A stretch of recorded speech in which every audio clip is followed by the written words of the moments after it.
नमस्कार, expert news देख रहे हैं आप और मैं हूं रणधीर कुमार। मुस्लिम धर्मावलंबियों का सबसे पवित्र महीना रमजान आने वाला है। ऐसे में लोग रोजा रखेंगे।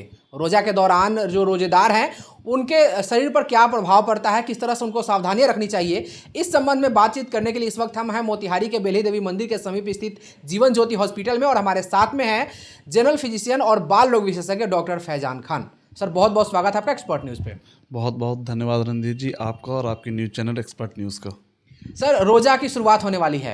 ऐसे में जो रोजेदार होते हैं उनके शरीर पर किस तरह का प्रभाव पड़ता है रोजे के दौरान? देखिए, ऐसे रोजे में रोज़ा रहने से किसी भी तरह का कोई बुरा प्रभाव नहीं पड़ता है। फास्टिंग ओवरऑल हेल्थ के लिए बहुत अच्छी चीज़ है। कौन कौन से ऐसे लोग हैं जिनको रोजा रखने से पहले डॉक्टर से सलाह लेनी चाहिए? देखिए, खास करके ऐसे पेशेंट जो बहुत क्रॉनिक डिजीज से सफ़र कर रहे हैं, लाइक हार्ट फेलियर के पेशेंट हो या फिर कोई किडनी फेलियर के पेशेंट हो या अस्थमा COPD के पेशेंट हैं या फिर डायबिटीज़ के पेशेंट हैं जो इंसुलिन पे डिपेंडेंट हैं, ऐसे मरीज़ और भी इससे कई ज़्यादा कुछ केसेस हैं जैसे कैंसर वगैरह के पेशेंट हैं जो गंभीर बीमारी से लड़ रहे हैं। उन लोगों को डॉक्टर से सलाह लिए बिना रोज़ा नहीं रहना चाहिए। सर, रोजा में पूरे दिन भूखे रहना पड़ता है, पानी भी नहीं पीना पड़ता है। इसके लिए जो रोजेदार होते हैं उनको सेहरी के समय और इफ्तार के समय, जब उन लोगों को भोजन लेने का समय होता है, इस समय किस तरह के आहार का सेवन करनी चाहिए ताकि दिन भर उनको एनर्जी मिलता रहे? देखिए, सबसे पहले तो हमें वाटर इनटेक को मेंटेन करना ज़रूरी है। मतलब पानी को पूरे तौर पे पीना, ठीक है, जितने हमारी बॉडी को ज़रूरत है। अगर आप बिल्कुल हेल्दी हैं तो 2.5 लीटर से 4 लीटर के बीच में जो पानी है वो आपको लेना है इफ्तार से लेकर सेहरी के बीच में। और अगर आपको कोई प्रॉब्लम है जैसे कि आपको किडनी वगैरह से किसी चीज़ से परेशान है तो और आपको डॉक्टर ने कुछ सलाह दिया है कि इतना ही पानी पीना है, 1 लीटर या 1.5 लीटर, जो भी सलाह है उसके अकॉर्डिंग आप अपने पानी को पूरा करें इफ्तार से लेकर सेहरी के बीच में। ये हो गया सबसे पहले वाटर इनटेक को मेंटेन करना। और दूसरा क्या है कि हम लोग हमेशा ज़्यादातर अपने इलाकों में हम लोग फ्राई चीज़ों का सेवन बहुत ज़्यादा करते हैं, तो इसे अवॉइड करें।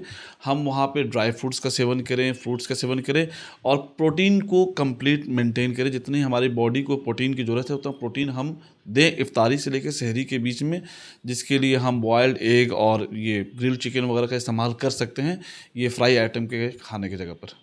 सर, डिहाइड्रेशन भी एक बड़ा महत्वपूर्ण पार्ट है उस समय रोजेदारों के लिए। तो डिहाइड्रेशन ना हो, उससे बचे रहें लोग, इसके लिए पानी पीना तो आपने बताया। इसके अलावा और क्या क्या है जो डिहाइड्रेशन से हमको बचा सकता है?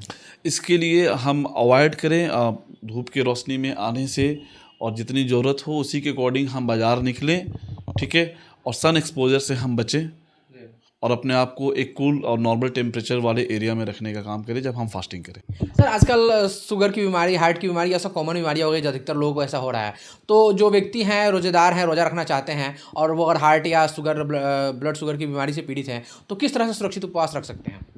देखिए, ऐसे जो पेशेंट हैं इनके बारे में मैंने सबसे पहले आपको बतलाया था कि वो पहले अपने डॉक्टर से सलाह कर लें क्या वो फिट हैं फास्टिंग करने के लिए कि नहीं। अगर वो फिट हैं तो वो जो सलाह देते हैं उसके अकॉर्डिंग जो मेडिसिन है उस मेडिसिन को लेते हुए फास्टिंग करें।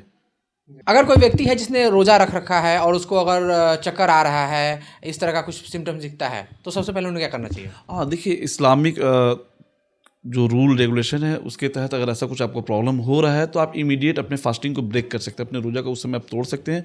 जिसके लिए घर के बने हुए, अगर आप डायबिटीज़ के पेशेंट नहीं है तो चीनी नमक पानी का जो घोल हम लोग बनाते हैं उसके इस्तेमाल से या फिर डाब के पानी वगैरह से आप अपने रोज़ा को तोड़कर और फिर आगे कुछ खाएं पिए और इमीडिएट अपने डॉक्टर के पास जाएं और दिखवाएं कि क्या प्रॉब्लम है, कहीं BP तो लो नहीं हो गया या फिर कोई अदर दूसरा कोई प्रॉब्लम तो आपको नहीं है। सर, छोटे बच्चे, बुजुर्ग लोग या बीमार जो लोग हैं, उन लोगों के लिए रोज़ा रखने को लेकर किस तरह का नियम है और क्या वो लोग रोज़ा रख सकते हैं? देखिए, रोज़ा रहने में जो इस्लामिक जो भी रूल्स हैं उसके अकॉर्डिंग बहुत सख्ती नहीं है। अगर आप बीमार हैं या बहुत छोटे हैं उम्र में तो आपके लिए वो आपके ऊपर नहीं है। छोटे बच्चों पे तो फ़र्ज़ नहीं है जब तक वो बालिग नहीं है, बट हाँ, वो धीरे धीरे रहते हैं तो जिससे उनकी प्रैक्टिसेस होती जाती है तो कल को उन्हें रहने में आसानी होती है। तो उनके लिए है कि वो बिल्कुल जब रोज़ा रह रहे हैं तो अपने डाइट को मेंटेन रखें और अपने आप को बिल्कुल डिहाइड्रेट नहीं होने दें। और बड़े बुज़ुर्ग जो हैं वो डॉक्टर के सलाह के बिना रोज़ा ना रहें। और कुछ लोगों को इस्लाम ने मतलब कि रियायत दी है कि वो जो है फास्टिंग नहीं रह सकते हैं, जैसे जो कोई मज़ीद बीमारी से परेशान हैं या फिर जो प्रेग्नेंट लेडीज़ हैं या फिर जो अपने बच्चे को दूध पिलाती हैं, उनके लिए भी इस्लाम में रियायत दी गई है। वो लोग रोज़ा नहीं रखेंगे? जी। एक्सपर्ट न्यूज़ के दर्शक जो आपको देख रहे हैं और सुरक्षित और स्वस्थ रोजा रखना चाहते हैं, उन लोगों के लिए अंत में क्या सलाह होगी आपकी? मेरी सलाह ये रहेगी कि आप बिल्कुल रोज़ा रह सकते हैं और रोज़ा रहना चाहिए, ठीक है। ये हमारे बॉडी के लिए, हमारे हेल्थ के लिए बहुत अच्छा है। बट जो इसके लिए गाइडलाइंस दिए गए हैं और जो इस्लाम की तरफ से उसे भी फॉलो करें, और जो साइंस की भी तरफ से है कि आपको अपने वाटर इनटेक को, अपने डाइट को मेंटेन रखना है, इसको मेंटेन करते हुए रहें। बहुत बहुत धन्यवाद sir. Thank you so much.